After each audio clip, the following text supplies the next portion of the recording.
Welcome everybody for the training for Recipe for Reading. My name is Mary Newton.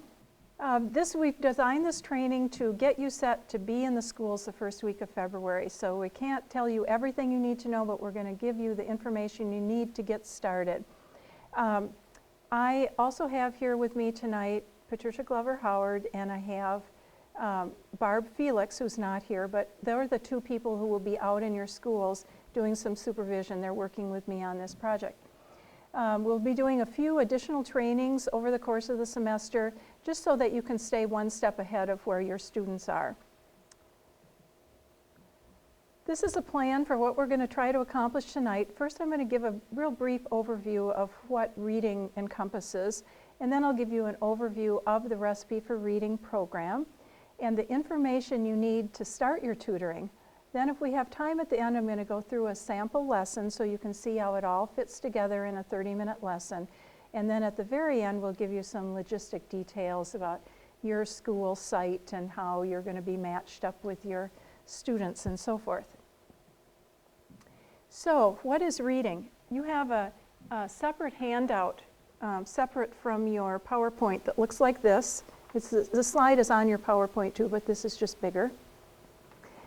This is a graphic by Hollis Scarborough, and it just shows nicely how it shows the two strands that go into the simple view of reading.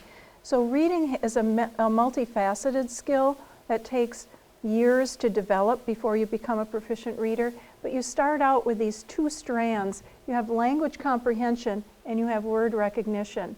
Eventually they need to interact with each other, integrate with each other, become tightly woven, and when they eventually are, then you are a proficient reader with good reading comprehension. But in the beginning, you can see that these strands are all separate. When you're doing a core reading program in a school, you need to address all of these strands of reading. But in an intervention program, we usually just select one or two strands and try to focus on that. So Recipe for Reading focuses down here on word recognition. So when you're working with your students, you're going to be working on phonemic awareness and phonics to get them to be able to pull those words off the page and decode what they have to say. So that's not to say that none of these things are important. It's just that this is where we're putting our focus. The second thing that I want you to remember about reading is that English is what we call an alphabetic language. So in some languages like Chinese, their alphabet, the written symbols of their alphabet relate to ideas or meanings or concepts.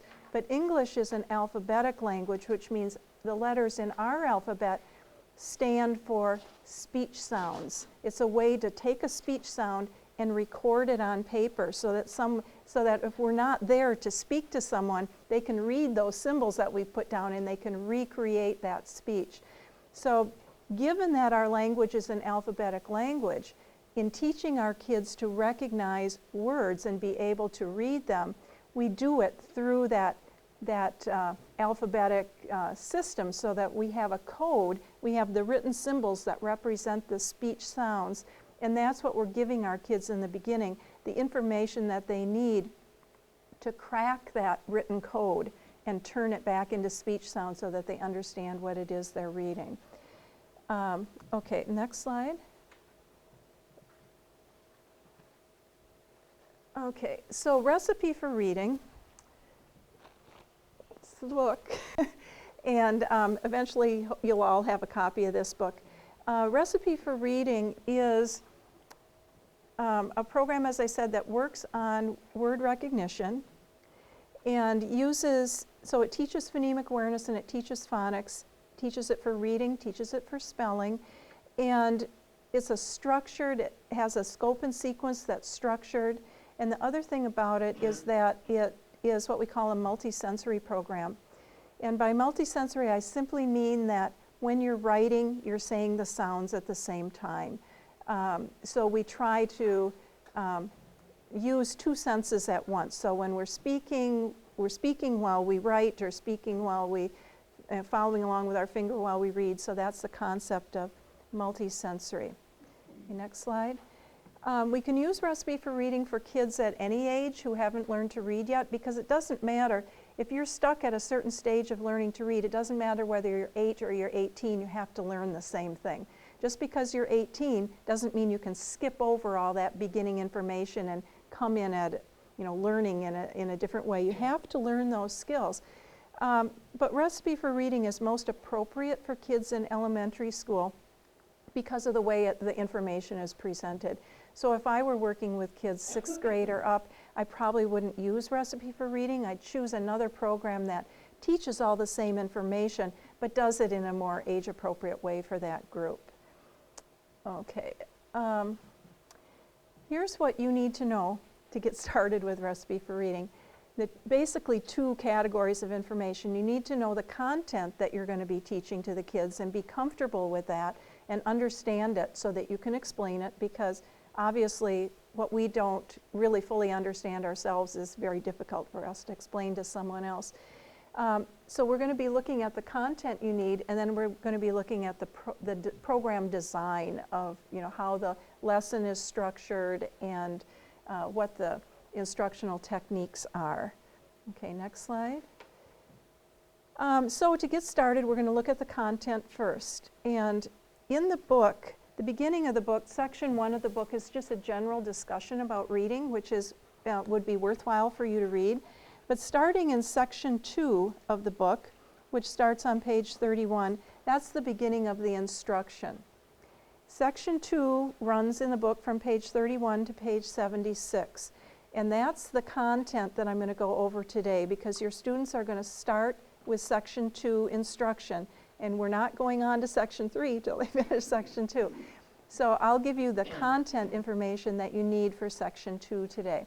And that content revolves around these 4 things. Speech sounds, the smallest speech sounds in the language, which we call phonemes. The beginning level of phonics, the correspondence between those speech sounds and their written symbols. Make sure we're all on board with that. The concept of a closed syllable, which is going to be important to this program, and one spelling rule, the FSZL spelling rule. Okay, that's the content that we're going to teach in section 2. And then when we go on into the second part of the training today, we'll learn about the daily routine of the lesson, and we'll learn the instructional techniques that we're going to use. So let's start right away with the content. We'll talk about those phonemes, those speech sounds.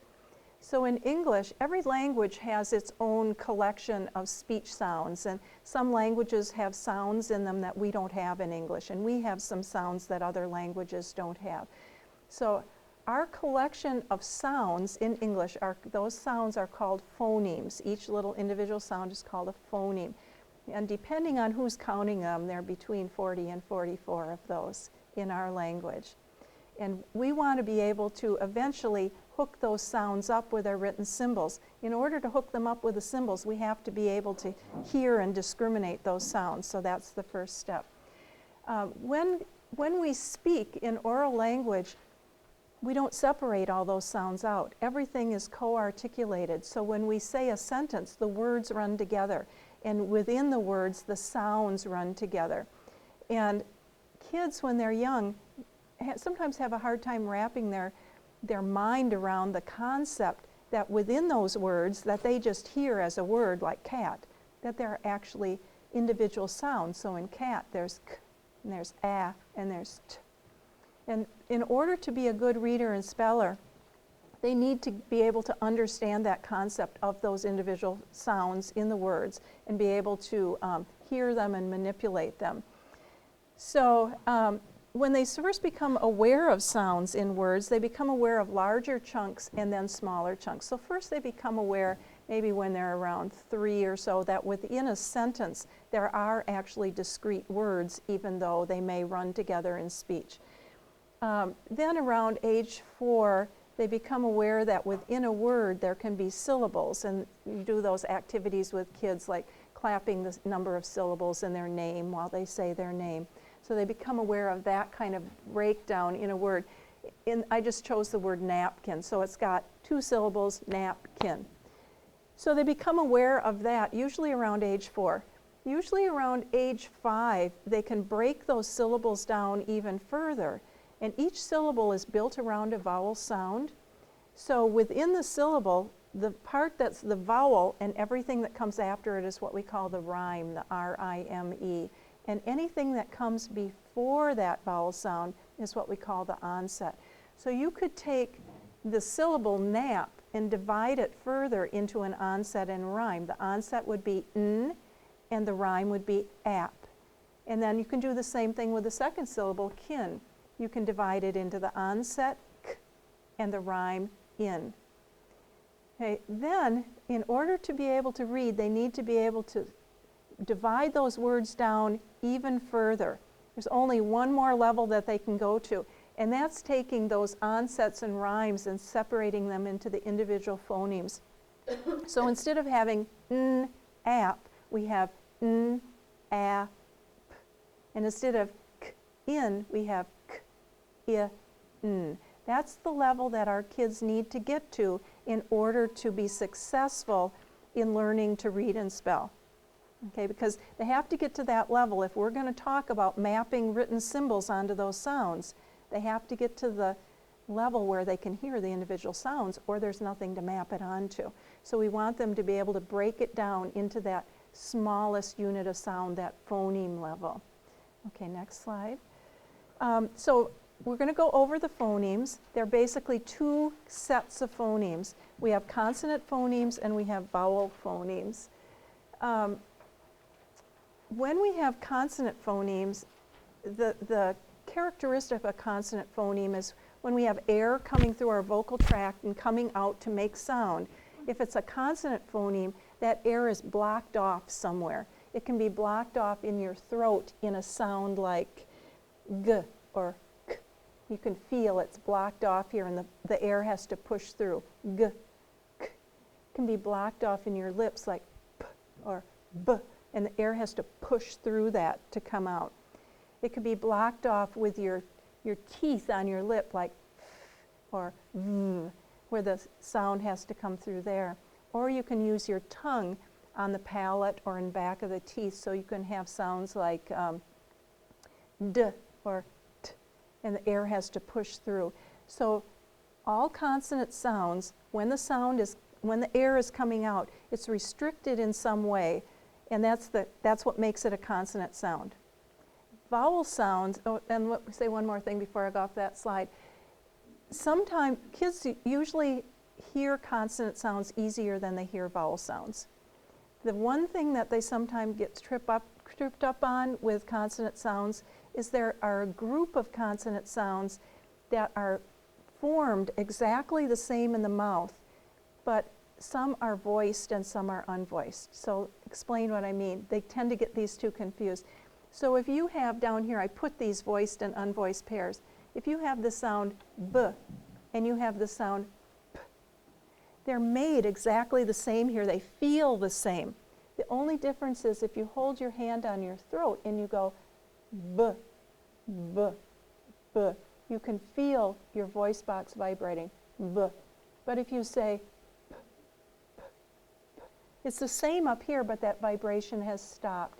So when you have kids, if they're having trouble with a particular sound, you can go back and look at this list and see if it's one of the sounds on this list. And then you can have them experience that by holding their hand here, that yes, these sounds are just alike, except this is v, it's voiced, and this is it has no vibration. So there are the noisy sounds and the silent sounds.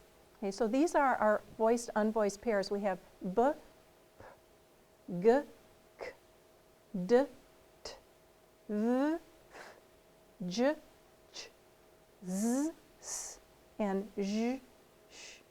Those are our voiced, unvoiced pairs. You'll see it cropping up in spelling too, where maybe they'll spell a word in an unusual way. So they spell jump, instead of starting it with a J, they start it with a CH. And you go, ooh, where did that spelling come from? But if you know that J and CH are made exactly the same in the mouth, you'll understand why they're picking that out as their option for spelling that sound.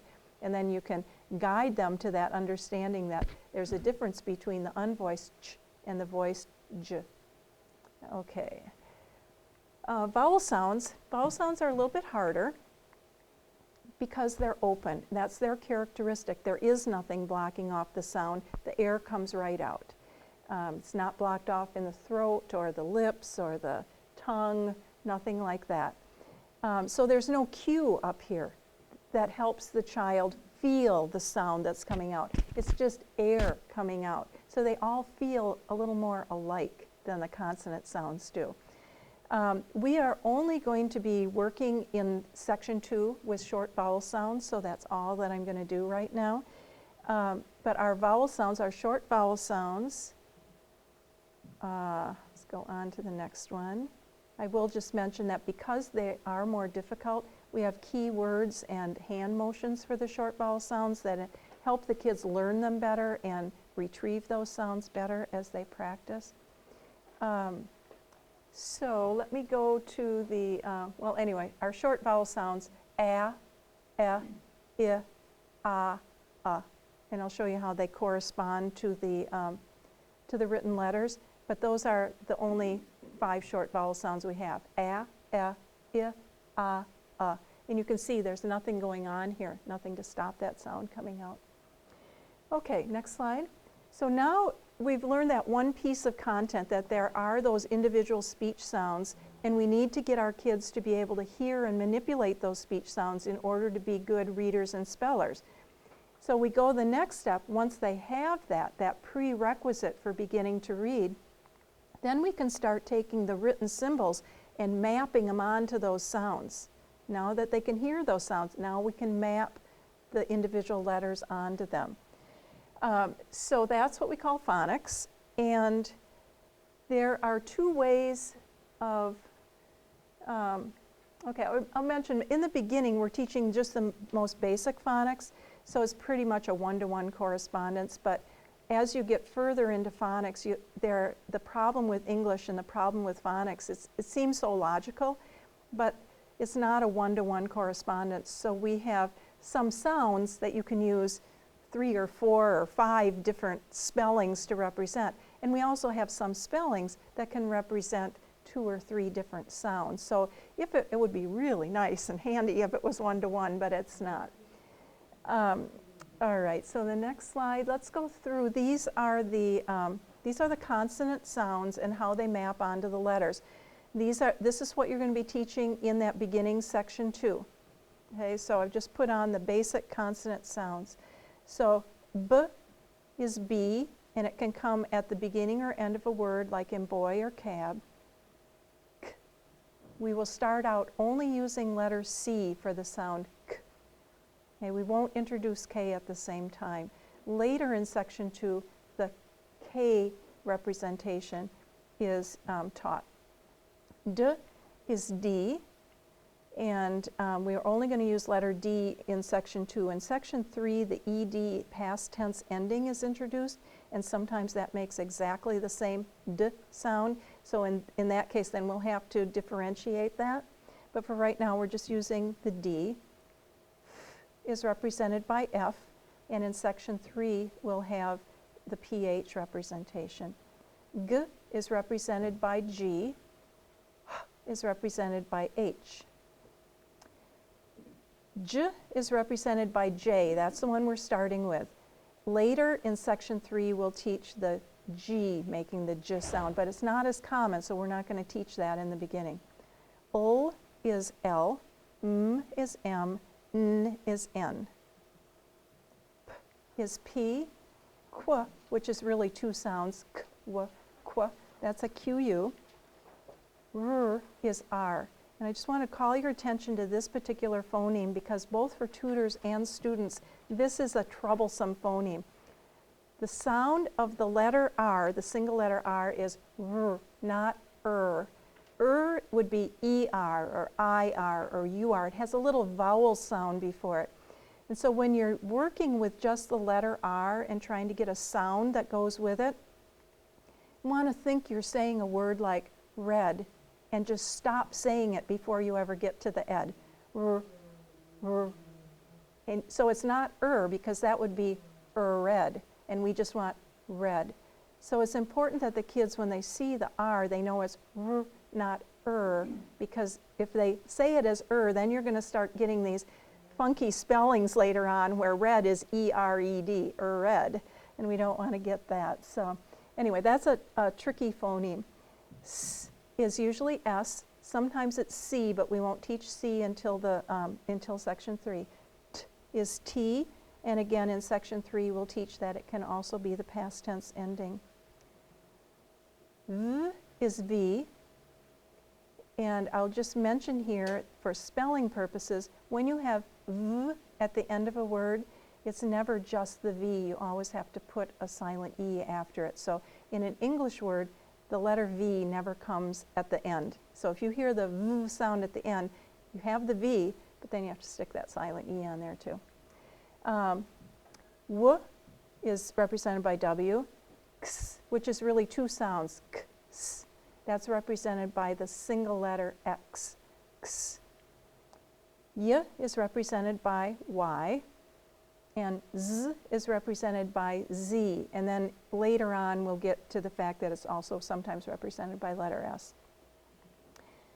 Okay, so in addition to those single consonants and the way they hook up to sounds, we also have what are called consonant digraphs. And that's when we have two separate consonants. They have their own sound. So say we have T and we have H. Then normally that would be T and H. But when they merge together, when they're found together, they lose their individual sounds and they get one new unique sound. So it becomes instead of T. You've got the two separate sounds. They join together, they lose their own identities and become one new unique sound. Okay, so next slide will show, or the next section, can you go back one slide? These are our digraphs in English. CH, SH, TH, WH, PH I have in brackets because we don't teach that in level 2, or section 2, we'll teach it in section 3. So the CH, instead of K, it's Ch, and the SH, instead of S, it's Sh, and the TH, instead of T, is either or its voiced partner, th. Exactly the same up here, but voiced or unvoiced. And then WH, in this program, it's like what it was when I was in elementary school in the 50s. WH is treated as different than just W, and the sound of WH is wh. But the way we actually speak today, we usually pronounce it exactly the same as W, so we say w. So if you have the word for the color white, when I was in school, if we asked our teacher for a white crayon, she'd say, I don't know, I don't have any white crayon, there's no color white. And then we'd have to say, oh, excuse me, can I have the white crayon? And saying those words like when and where and why. Today we just say when, where, why. They sound just like a W. So just be aware that in this book they teach WH as making a different sound than W. But if your student pronounces it the same as W, it's fine because that's the way they hear it and that's the way we use it in speech now. Okay, so these are some examples of, you can see that CH and TH are the only digraphs that can make more than one sound. So CH, the only sound we teach in level 2, in section 2, is the ch. But later on, in further sections, we'll be getting to the CH making the k sound in words that come from Greek, or the CH making the sh sound in the words that come from French. But that's way down the road, and we don't want to introduce all those possibilities right up front, because CH saying ch is what happens almost all the time, and we want them to get acquainted with that first and get that solidified. And then TH, the only difference between the two sounds that it makes is the is unvoiced and th is voiced. Okay, next page. These are some examples that you could go through and just to test to make sure that you have that sound symbol correspondence, that you understand it. The reason that I used nonsense words for these examples are that if I used real words and you'd seen all the words before, so I have the word shut, or I have the word chum, or I have the word them, you've seen the words before, you recognize it as a whole word. You're not really concentrating on, ooh, what sound was that TH, what sound was that CH? And sometimes we do this with our kids too, where most of the time we want them to be reading real words, but occasionally if we're unsure whether they've just memorized that as a whole word or whether they really understand the phonetic components in the word, then we can throw them a nonsense word, because the only way they can read a nonsense word is by using their sound symbol correspondences to decode it. Okay? But for the students that we have, for a lot of elementary students actually, a lot of real words are nonsense words to them because they've never seen them before, they've never heard them before. And one thing I like about Recipe for Reading is that instead of using a lot of nonsense words to work on phonics, they instead use a lot of unusual or old-fashioned words that you might not normally encounter in your reading or your speech.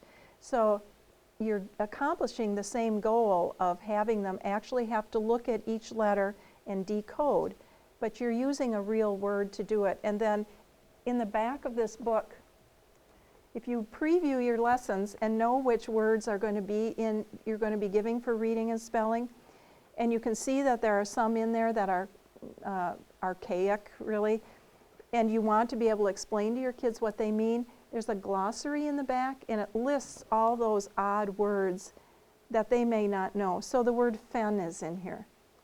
And they may not know that a fen is a marsh or a boggy area. You can relate that to like Fenway Park in Boston, which was built on an old swamp. But so they, you know, sometimes you're sort of familiar with those words. I know a lot of words like that. I kind of recognize them, but I wouldn't know how to define them. So this will be helpful in that respect. And that'll help build their vocabulary while they're learning to decode. Okay, next slide.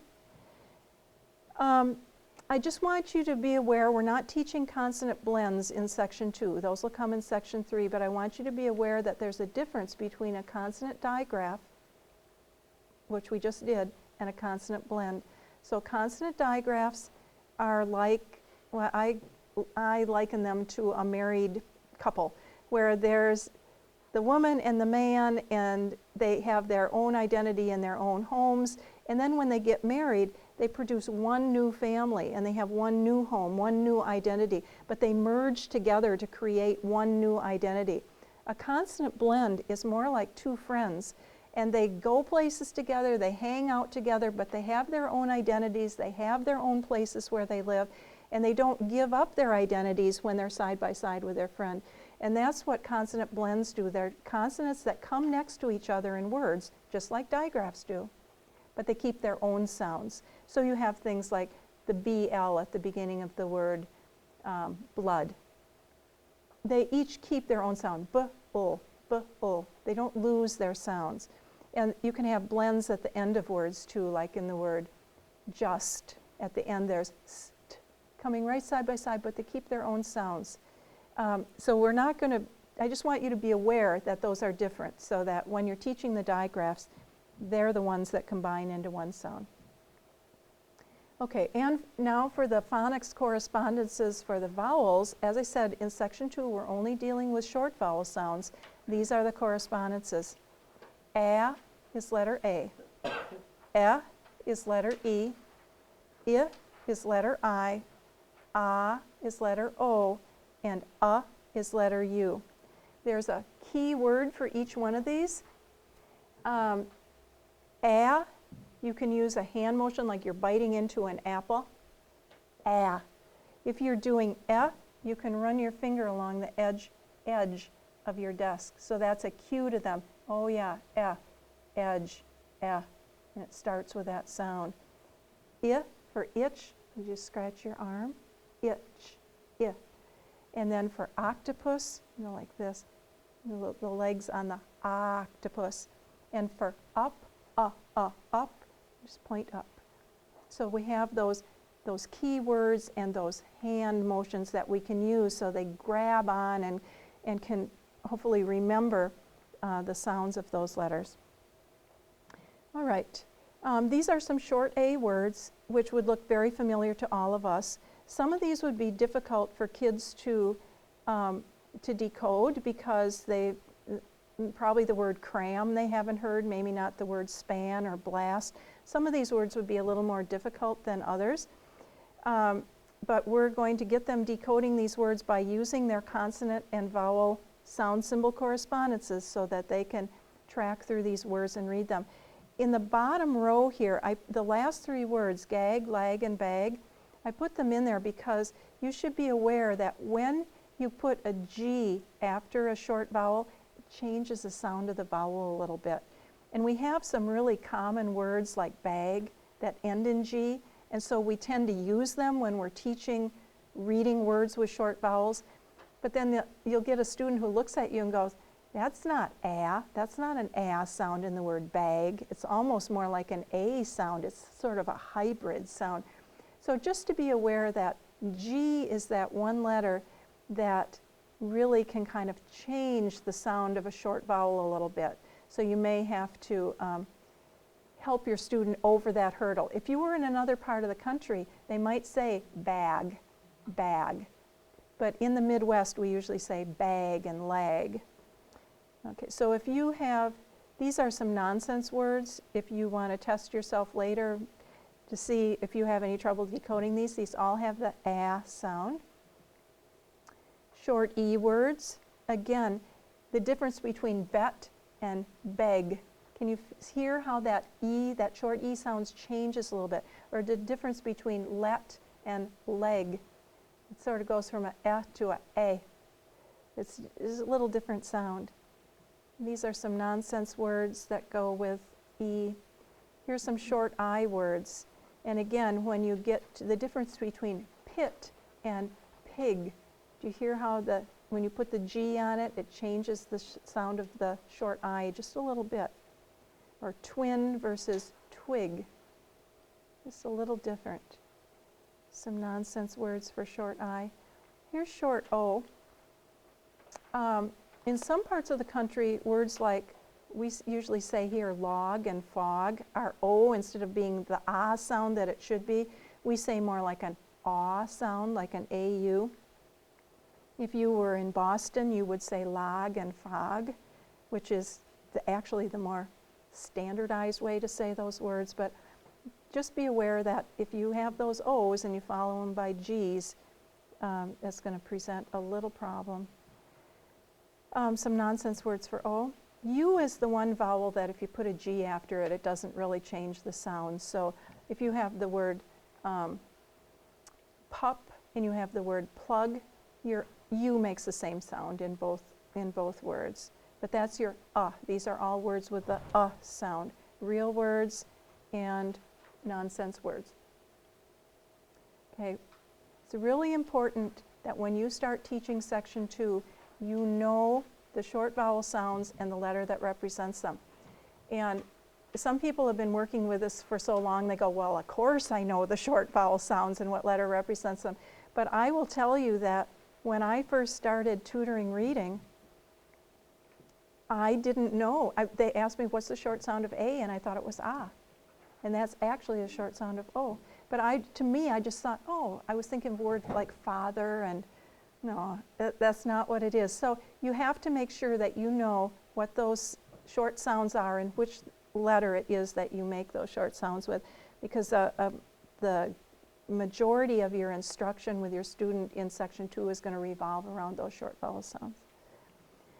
Okay, the next element of content, so we've had the phonemes, those small speech sounds. We've had the phonics, hooking up the consonant and vowel sounds with their written representations. The next piece of content is the syllable type. It's the structure of the word. And Recipe for Reading, one thing I like about it is it does teach syllable types, which is very often left out of reading programs. There are 6 syllable types in the English language, and you can identify them by the way the vowels and the consonants are combined. These are the 6 syllable types that you can refer to. The advantage of knowing the syllable type and being able to recognize that written pattern is it's going to tell you in most instances what sound the vowel has. And the vowels are what trip the kids up all the time. They know they have a long sound, they have a short sound, they have a schwa sound, they have whatever the sound is, they know they have these multiple sounds, but they don't know which one to use in which word. And by teaching the syllable types, that's what lets them know I use the short sound in this word. Okay, and so as a result, students who learn to recognize those syllable types, so what research shows us is they become better and faster readers, and they also become much better spellers. All right, the next slide, the closed syllable is the syllable type that we're working with in section 2. It's the only syllable type we're working with, and that's why we only are dealing with the short vowels, because closed syllables have short vowels. So that's all we need is the short vowel sound for section 2. This is how the closed syllable is structured. It has one vowel, only one vowel.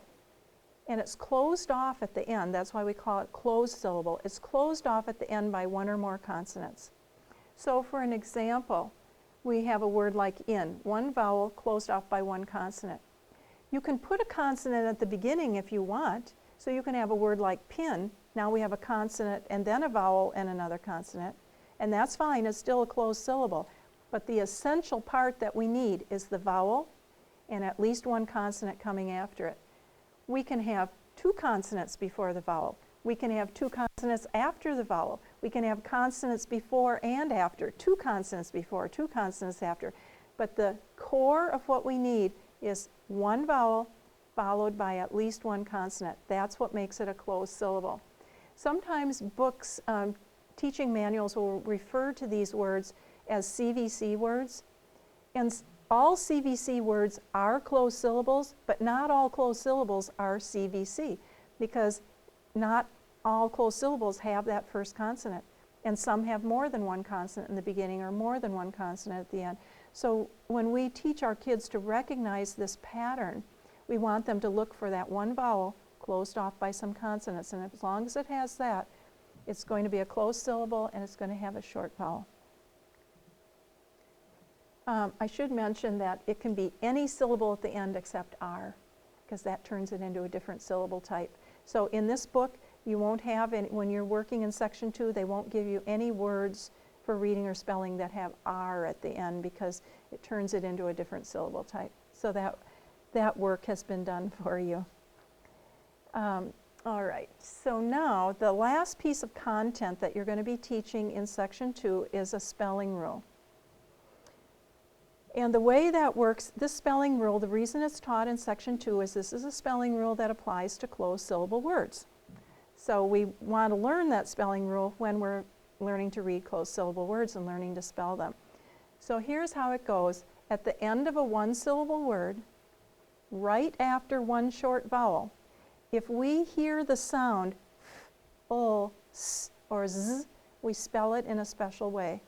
We spell it with twin letters or double letters. Okay? So I might spell the word pup, P-U-P. That's a closed syllable, p.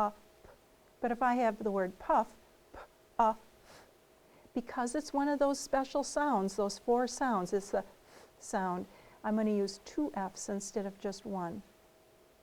Okay, so we teach this rule when we're teaching the closed syllables, so they get used to doubling the F, doubling the L, doubling the S, doubling the Z when they occur in one syllable, closed syllable words. It's really, it sets them up for success in later learning if they learn this rule really well. If they can tell you, if they can show you with a word why they're using those 2 S's in the word miss. If they can show you that, oh, look, it's just a one syllable word, it's only got one little vowel in it, and the sound at the end is s, comes right after that short vowel, so I have to use that double letter. That's the location in the word. We have 3 other spelling rules that occur in later sections that are special spellings that are used in exactly that same location. The end of a one syllable word right after one short vowel. Okay, and they'll be learning those in later sections. They'll be learning to spell TCH instead of CH, DGE instead of GE, and CK instead of just K. They all happen in the same place for the same reason. Okay, so it's a good idea to teach this one really well in the beginning, and it'll make the other ones easy to learn. All right, next slide. Now, that's the content. So you've had the content. We know that in section 2 we're going to teach individual phonemes. We're going to have the kids be able to recognize them, manipulate them a little bit, and we know that we're going to teach how to map letters onto those speech sounds, our phonics correspondences, and we know we're going to teach the closed syllable type to be able to recognize that, and we know we're going to teach that one spelling rule, FSZL spelling rule. Now, this is how you're going to do it. That's the content. Now we're into the procedure. So the materials that we have, you will have one of these books, which you will use. You will have, excuse me, I'm just going to borrow this from this table. You will have a binder that looks like this. The book and the binder, those belong to you. You take these with you. They travel back and forth to school with you. Okay, these are things that you're going to want to look at home before you come in to teach, so you want these with you. Okay. Then the other, all right, so we have workbooks that go along with the lessons that are in this book, and we've made copies of those. Thank you. This is an example of the workbook lesson from lesson 1. Each lesson in the workbook is usually about 4 pages. So it has, in the beginning it'll have pictures of things, and they need to identify the ones that start with the same sound, and so it's very related to phonemic awareness. And then we have a set of decodable readers. Okay, now I just want to mention that there's a difference between decodable readers and leveled readers. Decodable readers are set up so that the words that are used in these, most of the words should be able to be read by the student based on the phonics that you've already taught them. So there's no need to get stumped over a word or need to employ any guessing strategies about the word is. In the back of each book, you'll see that they do have a few sight words that are either non-phonetic or won't be learned until much later. So for instance, the word see, when that appears in this book, the student doesn't have to read the word see. You can tell them what that word is until they get to recognize it. Or the word oops, that's not something, they haven't had the O-O combination, so they wouldn't be able to read that. But there are very few words like that in these books. And if you are familiar with doing guided reading and using leveled readers, usually what the teacher guide suggests you do when the student gets stuck on a word is you cover up the word and you ask them to look at the picture, or you say, what word would make sense there? Or you say, look at the first letter, and then what word would make sense based on that first letter? Or let's skip that word and come back to it. And those are strategies for identifying a word when you can't read it. Okay, so because in these books they can read the words, we don't want to use those strategies. We want to give them the notion that reading is not about guessing based on cues that they can pull from different places. What we want them to do is read using the information, the print information on the page. So when they make an error, we go back and guide them through using that printed information so they can decode the word. But you'll probably notice that your kids do have certain guessing strategies in place, and that usually for me that's one of the hardest things that I have to do. Is it's not teaching them the new material, it's getting them over that habit of guessing. But anyway, so we have those decodable books. So the next slide explains the materials that we've put together for you. The first one, as I mentioned, is this binder. You take this with you. This binder and the book work together. So at the, on the front page of the front cover of the binder, you will see a summary of what each 30-minute lesson looks like. And it'll tell you, you do this first, and then, it's got 9 different parts to the lesson, tells you how long to spend on each part, tells you what you do and what the student does. So it's just a handy reference to have right out in front. When you look inside the binder, the first thing that you'll see is the scope and sequence. This is the order in which we're going to be teaching all the phonics concepts. That's also inside the front cover of the book. Okay? This is just the scope and sequence for sections 2 and 3. Okay, so it's right inside. It's like the first page, basically, in your binder. And then somehow Alcone and boxes got shifted up to the front. Some people were looking. Yeah. I think we had these out last night, and so there was a little confusion going on. Anyway, this is the scope and sequence. It shows up in the beginning. It's just the scope and sequence for sections 2 and 3. There's more material for students who move beyond that, but these students won't be moving beyond that point for a while. After that scope and sequence, you start to have a bunch of pages that have information for each lesson on them. At the top of each lesson, it'll tell you what page in the book it corresponds to. Okay? And so each one of these lessons, each one of these pages will tell you exactly what to do in that lesson. So between the book and this page, you'll know what you need to do. Okay, that's what's in there. And they're just, page after page, and you can see as we introduce each sound, there's a picture for them to look at, and gives you all the information you need. So that goes on for many, many lessons. And at the back of the book, we have a few resources that you can use. The first is, whenever we teach whenever we teach a new sound symbol relationship or correspondence for our phonics, we make sure that they can form that letter correctly when they write it. So there is some of this. There's a sheet of the Zahner-Blocher handwriting template in the back. So it's just in a plastic sheet, so you can use a dry erase marker and use this for them to practice on, and then you can just erase it and use it again for the next letter.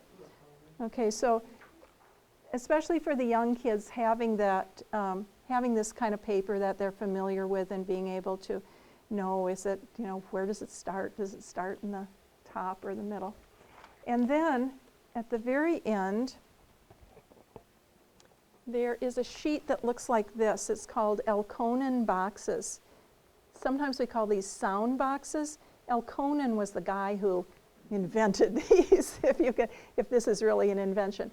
So there is a page in there of these, and then I don't know if the chips are still in there or not, but there'll be a little baggie with some chips, and we call those sound chips. And we're going to use these. You'll see when I explain to you the phonemic awareness exercises we do, we use these. Each one of these boxes represents a sound and a word, and we push little chips in and out of these boxes to work on phonemic awareness exercises. So that's in there.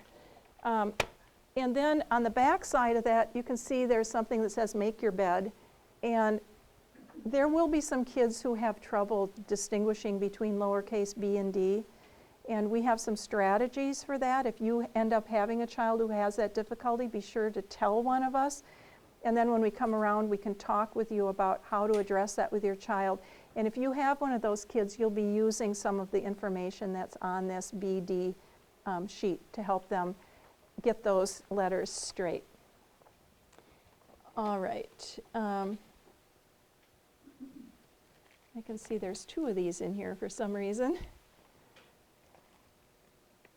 All right, so that's the binder. And then we also have a lesson envelope, which looks like this. There's one for each lesson. And so this would be for lesson 15. It's marked up in the corner. And inside, you will find, how many baggies? 3 or 4? 3 baggies. Okay. They're all identical because there may be these stay here. Okay? The binders and the books go with you. These stay here. So there may be someone else teaching lesson 15 on the same day you're teaching lesson 15. So don't take the whole envelope. You just open it up and you take out one of the baggies that's inside. It'll have everything that you need. And I'll explain what these things are as we go through the components of the lesson. We also have another thing that we share. Our little baggies, they're like little letter tiles. Okay? They have letter combinations on them. And we use these for having the kids, when they're doing spelling, instead of writing the letters out all the time, sometimes they just manipulate these tiles to spell the words. So those stay here. There will be a box somewhere in your school with those. And then we'll have some whiteboards and dry erase markers. Sometimes it'll be useful for you when you're explaining a concept to be able to write some words or mark them up or whatever you need to do. And then some kids too, when they're writing out their spelling words, just for a little variety, they may want to write some of them on the whiteboard instead of writing them all on paper. And then we're going to have, the last item we'll have is a student folder, or I guess it's turning into a binder now. Right now it's the red folder on your table. And what that'll have in it, it will have a progress sheet, which basically has all the phonics correspondences that we're teaching, and it'll have a spot for you to check off when they have learned those, so that if someone takes over your student, they'll know exactly where they are. And then there is an individual lesson sheet that you'll use one of these at each lesson. We're going to modify this a little bit because we need to make the top a little bigger. Can you hand me one of those? Thank you. I'll show you that as we go through the lesson sheets. This is where we want some written record of what the kids are doing in the lessons. Not everything has to be recorded for posterity, but we want something so that we can keep track and teachers can look at it, parents can look at it. So this is what we use, and each kid gets one of these for each lesson. And when they finish whatever they've written on here for the lesson, it goes back in their, what will turn into a binder. Okay, so this is what you use. Their name goes up here. We're going to add a spot for the tutor name in case we're sharing kids. There's a date and a lesson number. And then these boxes will be bigger. And I'll tell you later what these boxes are for. It's where they write individual letters. And then this is where they write individual words. This is where they write sentences. And then at the very bottom are just, you can make some notes to yourself about, this didn't work out so well, I think we need to review this next time. Or if you're sharing a student with another tutor, you can say, we only finished this, we stopped at this spelling word and we need to finish the rest. So, and when they finish their workbook exercises, those will go in the binder also. So whatever written work they have will end up in this binder, and each kid will have one. All right, thank you, Audra. Okay, so those are the materials, and now I'm going to kind of show you how you use them and which materials are used for which part of the lesson. So this is our daily routine, and it's on the front cover of your binder to refer to. I wrote on here, look at pages 21 through 27 in the red book, because there's a good, or orange book, there's a good discussion of the different activities that go on in the daily routine. And if you read that, it's going to become clearer to you. There are two things that we do that are different than in the book. One is that we've added this warm-up component at the beginning that they don't have. And the other thing is that under spelling, you see down near the bottom, second to the last step is to spell and read words and phrases and sentences. When we do spelling words, instead of writing them all out on paper, we use 3 different techniques for doing that spelling, which I'll explain to you. But otherwise, everything that's explained in the book applies to what we're going to be doing. So let's go through these different lesson components and see what they are. So the warm-up is for phonemic awareness. They don't have to write anything yet. They don't have to read anything yet. So in a way, it helps them relax, and they're going to be listening for sounds and saying sounds and manipulating sounds. So to teach that, what you need is your sheet, your L. Conan boxes sheet. And I'll try to pull that out. You need your boxes sheet and your chips And you will need, from the lesson folder, I'm just going to pick out lesson 15. And I'll take out this baggie. And there is a purple card in here. So what you're going to do is you have a list of words here that there's just one sound difference between each word. So we have lug, bug, bag, rag, I don't know how that got in there. Anyway, it goes to rib and rub. I can see some of these need a little correcting. Okay, so I'm going to start out. I'm going to tell my student I am going to make the word lug. And we count out how many sounds in the word lug. G. 3 sounds. So we're going to use the 3 boxes. Then I'm going to make that word for them by taking individual chips and sliding them into those boxes. So we have O. Now slide one up for and one for G. And then read the word lug. O, G, lug. So they're going to have 3 chips on their paper. Okay. Now, that's the last time you manipulate the chips. After this, the student takes over. So you would say to them, if this says lug, show me bug. Okay, so if you have these chips, assume the chips are on there. You can say, if this says lug, show me bug. They have to take the chip for the O away and put a different chip for the B in there. Right now these baggies have just one color. I think I'm going to redo that and make them half one color and half another. Makes more sense when they switch. But anyway, that's what they're going to do. Then, so they've made the word bug. And then you say, if that says b-ug, what says b-ag? Then they have to change the middle sound and push in a different chip. So they don't need to know any letters to do this. They just need to listen for the sounds and which sound in the word is changing. Move that chip out, move a new chip in. So that's what we do, and we just go through the chain. There are usually only 5 or 6 words in the chain, and you just do them until they finish them. So that is the warm-up, just to get them listening for those sounds. Okay, then the next part of the lesson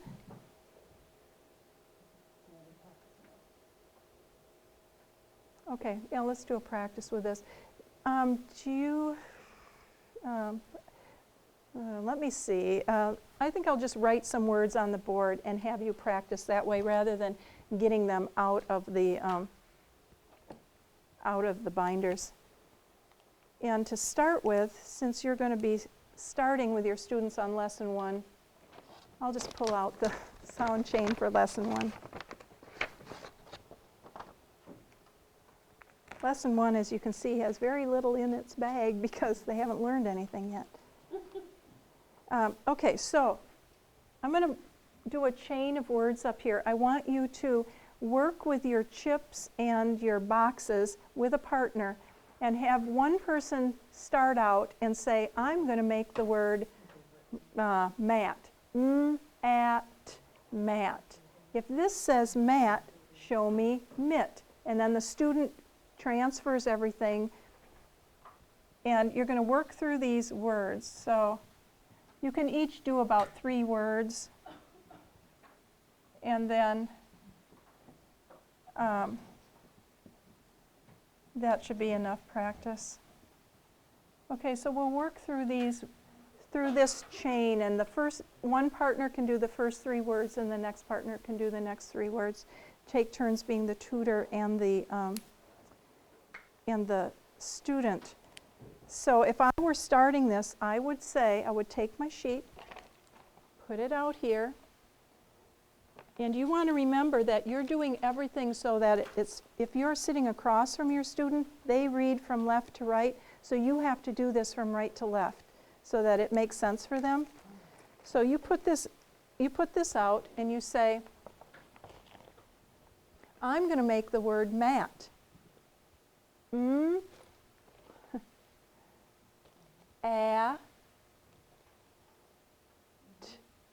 Mat.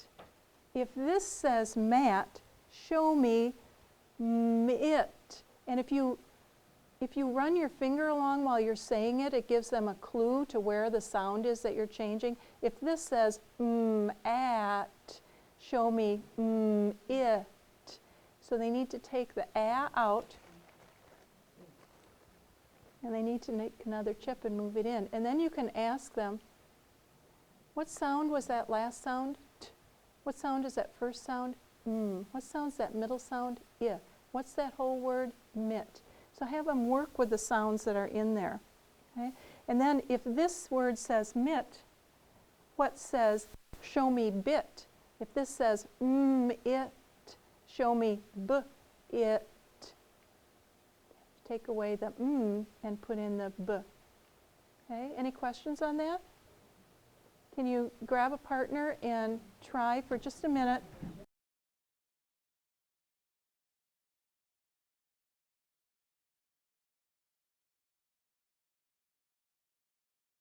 Oh, I should mention, if they make a mistake, you show something, they give you the wrong sound, just put it in the back of the pile. And when don't say anything, just put it in the back of the pile. They'll know it's wrong. And when it comes up again, they get a second chance to get it right. If they still, after you've gone through the whole pack and they have some that they're still missing, then you have them trace the letter and see if that will bring out the sound, or you give them a key word and see if that brings out the sound. And if it doesn't, you tell them what the sound is and you have them trace the letter 3 times and say the sound. So hopefully the next day they'll be able to hook those up correctly. All right, so this is, can you go on? Okay, so if I'm the teacher, and this is my pack, so you can all see it, and you're my student, so you need to all respond orally. I show you this card and you say, it's not k, it's k. Okay, this is unvoiced sound. And this sound is good. The next sound? Next sound? Next sound?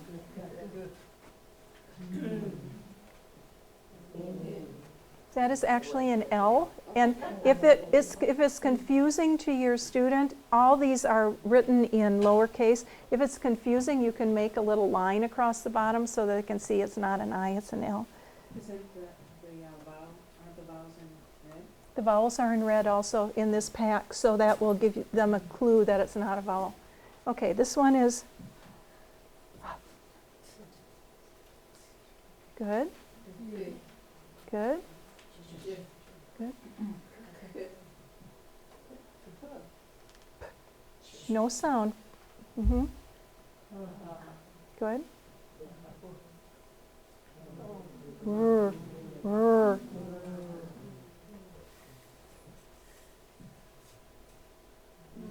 Good.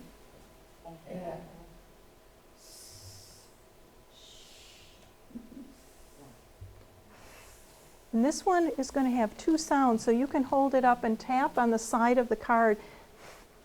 Where they give you one sound, what's the other sound? Because you're going to teach both those sounds at the same time. All right, next one. Good.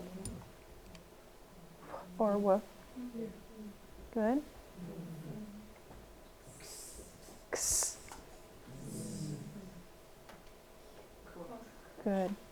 And then when they get to this card, you're going to go take your finger and just point down the side. This is good. And the next one is good. All right. So then you add whatever, when they learn a new sound, you put that letter in their rubber banded pack so you have it ready to go. I'm not going to have you do that, but I think it's pretty self-explanatory. So the next thing that comes up after the visual drill in the lesson is what we call the auditory drill. So the visual drill is seeing the letter and saying the sound. The auditory drill is hearing the sound and writing and saying the letter. So you want to be able to move both ways. So if I've already gone through this pack,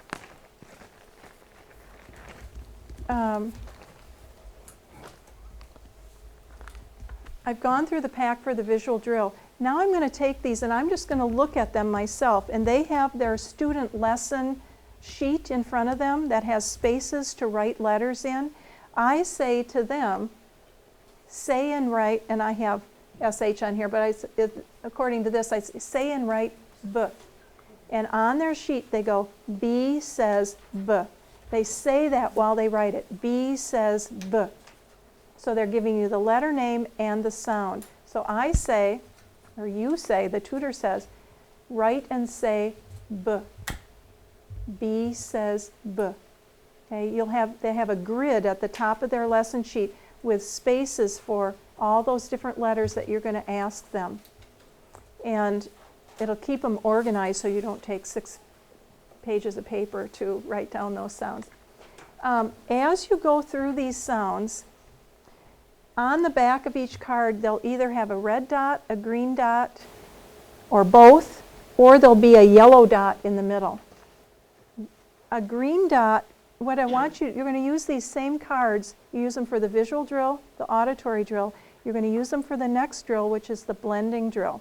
So I want you to, as you go through the auditory drill, place these cards in 3 piles because it's going to make you ready for the blending drill. Okay, so if I gave you, if I said say and write t, while you're writing down T says t, I'm looking at the back of this card. It can be either red or green. Green goes on my right, yellow goes in the middle, red goes to my left. So this can go either right or left. So I'll put this card down. I'm going to put this card down here on my right. Okay, then I'm going to maybe have this might be the next one I ask them, say and write W. While they're writing W says W, I'm looking at the back of my card. It's got a green dot on there. So I'm going to put that in the pile on my right also. Then I might say and write X. And while they're writing X says X, I'm looking at the back of my card. It's got a red dot. That's going to go in the pile on my left. So I'm arranging them in front of me. And then I might come up and say and write I. And while they're writing I says I, I'm looking at the back of my card. It's hard to see from where you are, but it has a yellow dot in the middle. All the vowels have yellow dots. That'll go in the middle. When you're done with your, while you're doing your auditory drill, you want to set your cards out this way because it will prepare you for the blending drill, which comes next, which I'm going to show you in a second. Okay, so I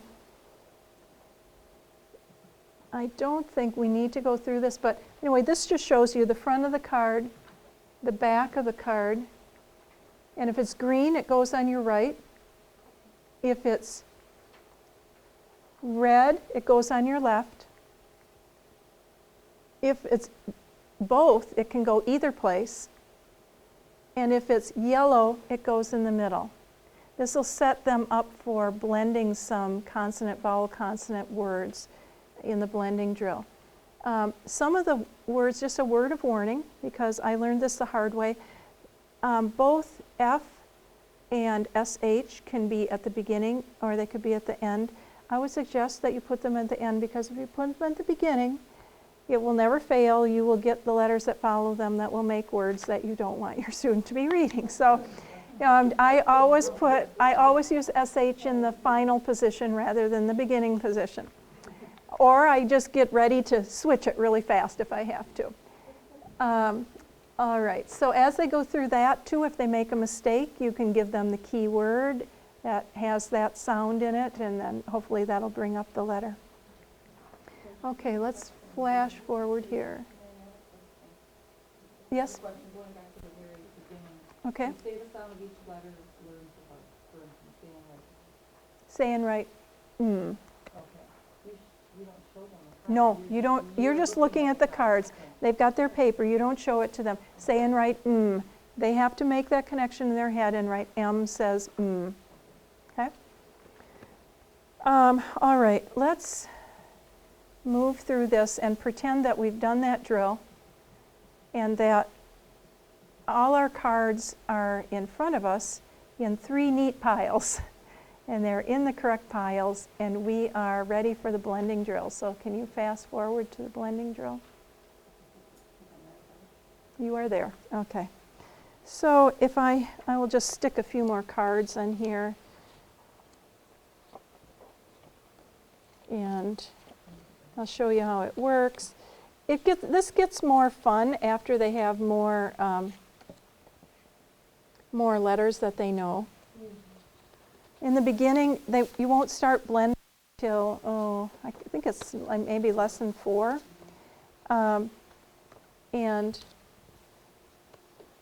Because you don't have enough sounds to blend.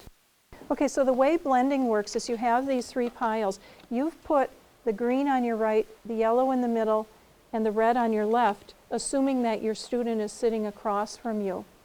So you're going to have them to blend these letters. They're going to touch underneath the letter and say the sound. So they're going to go r, a, n, ron. So they touch and say r, a, n, ron, and blend it together. Then you're going to switch just the card in the first pile. They do it again. K, a, n, con. Then you're going to switch just the card in the second pile. Now it's k, a, n, con. Switch the card in the last pile. K, a, p, cup. So you switch one at a time, and they just read whatever word is there, and it gives them practice. Some kids don't have a problem telling you what sound a letter makes when you show them a single card, but when you put a group of 3 together, to blend them together is a big problem. So this helps them blend those together, and the procedure is they touch under each one and say the sound, come back to the beginning, slide their fingers underneath and blend it together. Okay. Can you go to the next slide? Sometimes, for instance, in this one, they would go d, mod. Can you go to the next slide? If they have trouble with that, take off the first card in the beginning and just go d, odd. Then, next slide, you can add the first card back on. Odd, mod. Okay? So let's run through this, and you pretend like I'm putting these cards in front of you and you are doing this. So you're going to start here, and whatever hand you write with, you would touch and go d, mod. Then the teacher switches something, and you go d, had. They switch again. D, had. Switch again. Hap.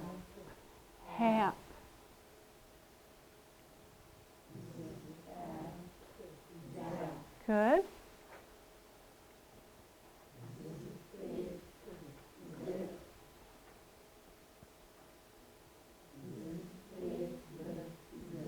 Good. So you can see as they go through, some of the words will be real words and some won't. But they get practice at blending them together. I don't think we're going to practice that one either, so we'll just go to the new material. So you've done your warm-up, you've done your visual drill, your auditory drill, your blending drill. All those are very short. They don't take much time. Then you introduce your new concept. To introduce your new concept, you need your binder, and you need your, just flash forward through my slides here. We're on separate computers. Not exactly technologically advanced. Okay, so to teach your new material, you're going to need your book and you're going to need your binder. So let's say that I was starting with lesson 1. I would open up my binder, find lesson 1, and I would take that out. Here's my cute little Kit Kat, and it tells me that this is on page 35 in my book. So I get my book out, and I turn to page 35 and have that ready to go. This you should preview before you arrive. It works so much better if you aren't doing it in the spur of the moment. So you just follow the procedure, and it says here, you do your phoneme awareness warm-up. You've already done that in your lesson. You present the k sound with the letter C from page 35. So you go to page 35 and you say, listen to this sentence. This is how we present all these. They listen to a sound, and then you connect that sound with a letter. Listen to this sentence. Cal cooks carrots. What sound do you hear at the beginning of all those words? Cal cooks carrots. And hopefully they can come up with k. I hear k. Listen to this sentence. Crispy, crunchy cookies can crumble. Do you hear that same sound at the beginning of those words? Yes, it's k, k. So then you take and you'll pull your C card out of your deck, show them the letter, say C is the letter that we use to make the k sound. Okay? So you show them that, and then they're going to practice. You can show them that cat starts with k. We use C for cat, and they can see this picture so they get an idea. That can be an anchor for them. And then you're going to pull out your handwriting sheet, have them practice writing k. And you notice that the way these are going to be organized in the lessons is all the letters that they're teaching at the beginning. They are what we call the backward circle letters. So letters like C, O, A, D, G, they all start over here and start with that backward circle. So once they get that motion, it's nice that they teach all these letters together so they get used to that handwriting motion.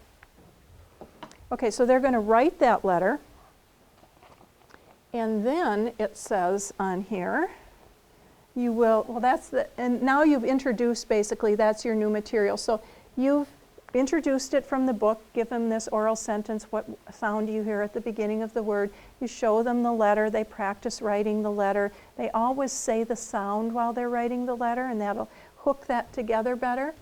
And then they're ready to go on to practicing it. So they'll put that new sound or letter together with anything they've learned before. In the first lesson, this is the first letter they've learned, so there's nothing to hook it on to. But in subsequent lessons, they will give them words to spell and words to read, phrases and sentences to spell, phrases and sentences to read, and then either a workbook or a decodable reader to put it into context. So let's do, I want to go on to spelling. We spell 3 different ways. We have some words that we do in a word chain, some words we do in word building, and some words we just write them down in the old-fashioned way. So to do a word chain, you're going to need your letter tiles, which are these, and then you're going to need, it's optional, you can use your Elkonin boxes if you want, or you can just have them use the word tiles on the page. So for the word chain, you're going to form, you will have a, in your lesson pack, go back to this lesson again. In your little baggie, you will have a green card that's your word chain. You had a purple card that was your sound chain in the beginning. This is your word card, but it basically works the same way. They're going to practice spelling words by just changing individual letters in the word first. So I could say, I'm going to make you the word pat, and I take my little word, my letter cards, and the first thing I do is I go, how many, I'm going to finger spell pat. How many sounds? P, a, t. Then I'm going to take letters to represent those sounds, and I'm going to push up my tiles for p, a, t, my P, A, and T. Then I'm going to say, if that says pat, show me cat. Finger spell it, k, a, t. Then they have to take the P away and push up the C. If that says cat, show me cot, k, a, t. They have to take away the A and push up the O. So they're just like 5 words usually that we run through. And they chain those. So we'll give them practice spelling words, but only focusing on one sound of the word at a time, and they don't have to write the letters yet. They can just push the letters on the tiles. Okay, I think I have an example of this in here. So, okay, I would make this first word, and I say, I'm making the word cod. And I would push up k-a-d, cod. And then I would say, if this says cod, show me cop. Okay? So then they'd have to take the d down, put the p up, k-op, cop. After they spell the word, you want them to read it. And then I would say, if this says cop, how would you do hop? Op. They switch it to this and then read the word. If this says hop, how do I spell hip? They'd switch this one. Finger spell first, hip, change the letter, read the word. So that's how we do spelling, just changing one letter at a time. Okay, and then we do word building. So here they're going to use the letter tiles again, but they're going to spell the word from scratch. I'm not going to give them a word and have them just change one sound. They're going to have to do the whole word. So I will give them a word, have them repeat it so that I know that they heard the word correctly. And then they'll finger spell it out, and then they will use the letter tiles to make that word. So an example, you can read this description of finger spelling in your handout. It's pretty self-explanatory. It's what I'm doing here. So if I want them to spell the word cut, I say, can you spell the word cut for me? Let's finger spell it first. K-a-t. Now can you spell that? And when they say k, they push up the C, then they say a. Okay, yeah, run through that. We want to get in here. So I say, can you spell cut for me? K-a-t. Push up the C for the k, the U for the a, and the T for the t.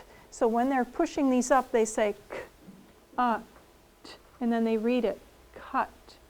Then pull all those tiles down, and I say, could you spell whatever the next word in the list is? And they finger spell it first, and then they say the sounds while they push up the tiles, and they read the word. So it's a simple procedure. And then they're going to just write words down instead of using the tiles. So for some kids, this is a big step forward, because they have to think about the sounds while they're actually making the letters, which is more complicated. So you start out, again, there's a list in the binder of the words that they use for every lesson. And you say, can you spell this word for me? They finger spell it first, and then they say the sounds while they write the letters. So if the word is bat, they go b-a-t. Then on their lesson sheet, they write b-a-t, bat. Okay? So they always have them always say the sounds while they're writing. If they make a mistake, try to avoid saying, oh, that's wrong, or no, that's not right. You say, oh, it's almost right, or you're so close, or just look at that vowel and think about that vowel sound to get them to make a positive correction. And then basically you do the same thing with sentences. You give them a phrase or a sentence. They're all in the binder. It tells you what to have them write, and they write those on their lesson sheet, and they read them when they're done. And then you do the reverse. You do the reading. So for your lesson, in your little baggie, there's a set of cards, word cards, that they're going to read. And in this case, these are my yellow cards in here. So for lesson 15, these are the cards that I'm showing them and they read. And here they should not have to do the step-by-step blending. They should be able to read jip, top, gap, lop, lap, hip. They should be able to go through these. If they make a mistake, then have them take their finger and touch and blend. T, ap, tap. And then have them read it again, and then move on to the next word. But there's no need at this point to slow down to do that for every word unless they make a mistake on it. Then that's the way that you're going to have them correct their mistake. Okay. Next slide. Then they do the same thing in your binder. There are phrases and sentences that they read. Use the same kind of correction procedure. And then they'll either have a workbook page to do, or they'll have a decodable reader to read. On the workbook pages, they'll start right away in lesson 1. If they seem to have trouble with it, they're from workbook number 1. There's a pre-workbook that's like a level K, they call it, for kindergarten. If they're having trouble with the workbook for lesson 1, you can get the same lesson number in the K level workbook. It's a little bit easier and it'll give them a little more practice. If it's a day when they're doing a decodable story, the first time a story comes up is in lesson 11, and there are actually 2 stories. So you can start out by having them look at the title and think what the book might be about, predict what it might be about. You can do a picture walk through the book. You can activate any prior knowledge they might have about that topic. And then they read the book. They read it to you. You don't read it to them. They read it to you. If they come to one of those learned words that's in the back, those sight words, you can provide those words. But otherwise, they read it to you. And then for error correction, if they make a mistake, wait a little bit, see if they correct it themselves. If they don't correct it, you can one of the best ways is just point at the word that they misread and then go back and reread it. You can also say, did that word make sense in there? And if it doesn't make sense, they should go back and read it again. Because you want to get them self-monitoring so that if they read something that makes no sense at all, they go back on their own and self-correct. You can cue them if they have the word ran and they read it as rain. You could say, what kind of syllable is that? Is that a closed syllable? What kind of vowel sound do closed syllables have? What's the short sound of the letter A? Is it A or is it A? And get them to use the thinking process that they should be using to make the corrections. Next slide. Again, these are the error correction procedures that we don't want to use because they should be able to read these words. So we don't want you asking them what would make sense, look at the picture, look at the first letter and guess, skip the word. We want them to look at the letters and read the word. There are some comprehension questions at the end of the story. They're very basic, but it gives them a little purpose for reading, and if they know that at the end you're going to ask them some questions, so they'll pay a little more attention. As you go through, if you see any unusual vocabulary, feel free to discuss that with them. If you get through reading the story but it was really slow and choppy, you can always reread it. You can reread it at the next lesson instead of going on to do something new until they get it a little more smooth. All right, now I have a little more time than I did last night. I'm going to try in 15 minutes to show you a 30-minute lesson. So I'm going to pretend that I am teaching the lesson where we're teaching them the short U sound, which is, I will really have fun sorting this all out when I'm done. That lesson is on page 51 in the book. And I will turn to page 50, my lesson page for page 51. And I'll pull that out. And I don't know, do we have an envelope yet for lesson 51? Okay, well, I'll pretend when I get there. Okay. So I would pull out the information they needed from my folder. I would have the student folder so they have something to write on. I've got my book. I've got my Elkonin boxes. I got my chips. I got everything I need to get started. Okay, so you've got an armload of stuff. So I'm going to start out doing my my warm-up, my phonemic awareness warm-up, and I'm going to say, I'm going to, with my chips, make this word. I'm going to make the word mug. M-U-G, mug. If that says mug, can you show me ug? Then they are going to change mug into hug, right? And then after they spell hug, I'll say, if that says hug, hug, show me hag, egg. and then they have to switch the middle one. So that's their warm-up. Then I go into the visual drill, so I pick up my pack of cards, however many I have in my pack at that point, and I flash those cards for them. And this is what that drill would look like at this level. Okay, the next slide. Okay, so these are the cards, and I would show them to you, and you would say k, a, d, g, p, ch, I, j, o, t, k. Okay, so that would be my my visual drill. Those are all the sounds they've learned up to that point. Then I would do my auditory drill, and I would say and write k. And while they're doing C says k, I would be putting my C down in this first pile because it's got a green dot on the back of it. Then I would say and write ah. And while they're doing O says ah, I would put my O in the middle pile. And they're writing on those sheets, like in their workbook.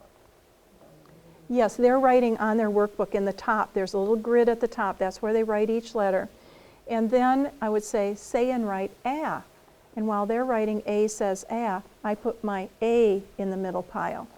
Say and write d. While they're writing D says d, I can put my D in either the first pile or the last pile because it's going to have a red and a green dot on the back.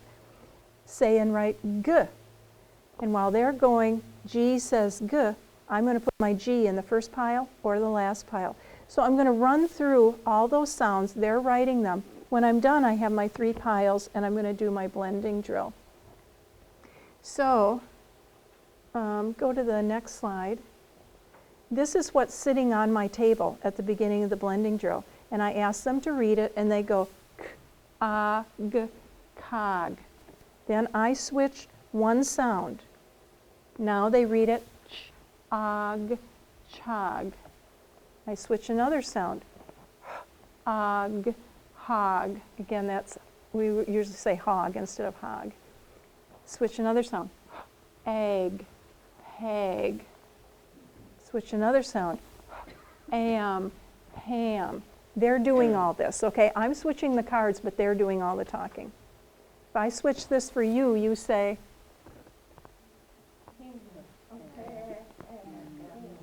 right, you want to go step by step. Pam. Good. One more. Good. Switch it. Good. Mm-hmm. Mm-hmm. Good. Good. And they should be doing the moving of their hands and the saying of the sounds and the moving of the hand and saying the word. Okay, all you're doing is switching the cards for them. All right, so now they're done and you're ready to introduce your new material. And the new material for today is that letter making the sound. So I can see in here I have, oops, I picked out the wrong page somewhere. Well, I'm missing part of it. Oh, I see, I have page 51 instead of lesson 51. I don't know, I don't seem to have really what I'm looking for here. Yep, that's what I need to be. Okay, so I pulled this out. I have my book and I have this sheet. Okay, so I can read on here what it tells me to do to present my new information. And I'm going to look in my book and I'm going to say, listen to this sentence. What sound do you hear at the beginning of each word? Upton umpired under Uncle's umbrella. What sound do you hear at the beginning of each one of those words? I'll repeat the sentence if they don't know what the sound is. So hopefully they can hear at the beginning of all those words. Now listen to this sentence. What do you hear in the middle of each word? Run, Judd, run. And hopefully they can hear that in the middle, which is more difficult than hearing it at the beginning. Then I say, listen to this sentence. Raise your hand when you hear a word that has in the middle. So I say, a dog can dig up the mud in that hut. So they're listening for those words that have that sound in them. So you're coming at teaching this new sound from the sound. You haven't even shown them the letter yet. You're just getting them to listen for that sound. Then you can show, if I hold my hand like this and I go, and have them do that, it makes that sound. And your hand is like in the shape of a U. Okay, then you can get out and show them your letter U. Say, this is the letter that we use to make the sound. We call it U. And they practice on their handwriting paper making that letter, make sure they're forming it correctly, and each time they make it or trace it or write it themselves, they say, All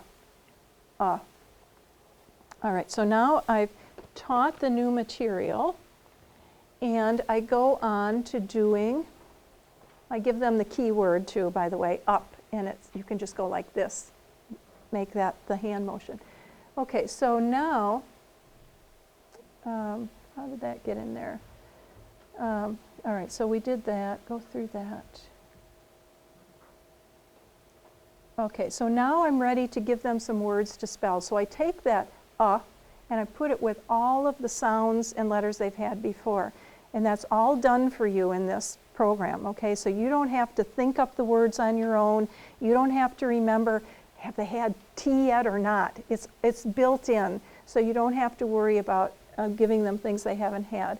So you're going to start out by having them change some words. So I'm going to say, I am going to, let's write some words that have the sound, and we'll start with a word chain. So I'm going to make the word mug. And I take my letter tiles out of here, which I have pre-sorted. I look at my list of words before the lesson starts, and I pull out only the letter tiles that I need, because you don't want 50 letter tiles on it's overwhelming. You're probably going to have 6 or 7 letter tiles on your tabletop. So I'm going to say, I'm going to make the word mug, and I push up, first I go m-a-g, mug. Then I push up the M. You want to go to the next slide? So I'm going to make this m-a-g, mug. And then I'm going to say, if this says mug, show me hug. Hug. They switch this out. They switch a letter tile. If this says hug, show me hag, and they switch that. If this says hag, show me hat. If this says hat, show me hut. And so forth. So that's about all the words you would do with a word chain. The words are written down on your little green word chain card that you've gotten out of your lesson, baggie. Okay, so all the words are there that you use for that word chain. Then you're going to do some word building, and you're going to say, let's spell some words from scratch using the sound and I would say to my student, say the word gum, and have them repeat to me, gum, because you want them to say the word so you can hear that they've got it correctly. Let's finger spell gum, and you as my student would go, g-m. You can either stretch your fingers out or you can tap them down, g-m. Good, now let's say those sounds while you pull down the letters that make those sounds. So that student then would go, g, m. Then I would say, read that word for me, gum. So you want them to pull it back together. Then I would say, can you make the word gut? If that says gum, make the word gut for me. And they change and make the word gut. Doing the same thing, gut, G-U-T, read the word. Okay. Then I would say, can you spell the word chug for me? Let's finger spell it first. Ch-a-g. Then they push up, Can you read that word for me? Chug. Again, there's a list of words in there that you do in that lesson. It'll tell you which ones you do for chaining, which ones you do for word building. Then I'm going to have them write some words down, and there'll be some words in the binder. And you just give them words. They fingerspell the words. They say the sounds while they write the words, and then they're ready for reading. So I'm going to pull out my, from my baggie, from my lesson folder, I will pull out a list of words. And in this lesson, these are the words that are on those cards. They all have short U, and all the other sounds there, they know all of those. So you'll show them those cards, and they will read the words. So you would read this as, okay, oh, I'm sorry, she's way ahead of me. Hum. Okay, so they go through the words like that. You show them the cards. The next thing that you do is, we have sentence dictation here. So these are the phrases and sentences that would be in your binder. And you give them one of these, have them repeat it so you know they know it, and then they write these in on their lesson sheet. So chip a mug. Can you say chip a mug? Chip a mug. Now write that, and when they're writing it, they should say chip a mug. So you want them saying those sounds while they're writing those phrases. Same thing with the sentence. So, Susan, you said those are in the binder? Yes, it's all in the binder. It tells you which. If you look on here for this lesson, it gives you, says phrase and sentence dictation, see below. You're using these, they're going to read these, but you're going to use these for, you're going to use these, if it says see below, you're just going to use these to have them write these out. And you can choose which ones you want. They're going to read the rest of them later. But we want them, the procedure is they repeat, they say the words while they write, and then when they're done, they just read it back to you. Okay, sentence reading. Just show them this and they follow along with their finger. Judd dug a mud hut. Is the bug in the tub? Or this one, the top of the jug is cut. Chad got a mug and a cup. The words that are underlined here are the non-phonetic words or the sight words. So if they get stuck on those, you can just tell them what that word is. That's why they're underlined. So they spell words, they read words, they write sentences, spell sentences, and then they read some sentences. Then in this lesson, what it calls for is reading a decodable story. And the story for this lesson is Gum for a Pup. So we would open up that book, and I might ask in the beginning, what do you think this book is going to be about? Have you ever had a puppy, or what's when a pup grows up, what do you call it? A dog? Just something to get them ready to read it. And then going through, they would read each page. So Judd had the gum, his pug did not. And you can think of little things to ask them on these pages as they go through. And if they get the word wrong, you can tap on the word and say, now wait a minute, let's read that again. Gum. Let's go back and read that sentence again. Pug got gum on whatever he got it on. Okay, so we're going to go through and read that book. That is at the end of the book. At the end of the book there are some comprehension questions. I think it's the slide right before that. There'll be some little questions like this. I can't even read these. You'll be able to read them in the book. The questions are, what if Judd couldn't scrub the gum off Pub in the tub? What else could he do? And then you can have them give ideas, but just to give them some purpose for reading. All right, so then we can go for this. We are at the end. So you sort of have a recipe for teaching reading now. You know that written language is symbols for oral speech sounds. You know we need to teach our kids the speech sounds. We need to connect them with the letters. They need to be able to read those. They need to be able to spell them. They need to be able to practice it by using a workbook or using a decodable reader. So that's our recipe that we're going to use for teaching reading. Scope and sequence that you have, the scope and sequence that we have in the beginning is important because it goes from the least complicated to the most complicated. And it's very carefully thought out, so you don't want to say, you know, it would really be fun to teach this one today, and you go from lesson 2 over to lesson 15. You want to keep going in the order that it's set out in. Okay, and then just a little preview. We will be getting back together in the future because there's a lot more that you're going to be teaching your kids, and I want to teach you some techniques for doing that. This is a preview of some of the things that are coming up in section 3. After we finish those closed syllable words, we'll be going into 2-syllable words, and when you see a 2-syllable word, how do you divide it for purposes of reading? So we'll be talking about that. We'll be doing consonant blends, those consonants that are friends that go together but keep their own sound. We'll be doing these sound symbol relationships, the NGs, the NKs, and the PH. We'll be doing the CK spelling rule. We'll be adding ED as a past tense suffix.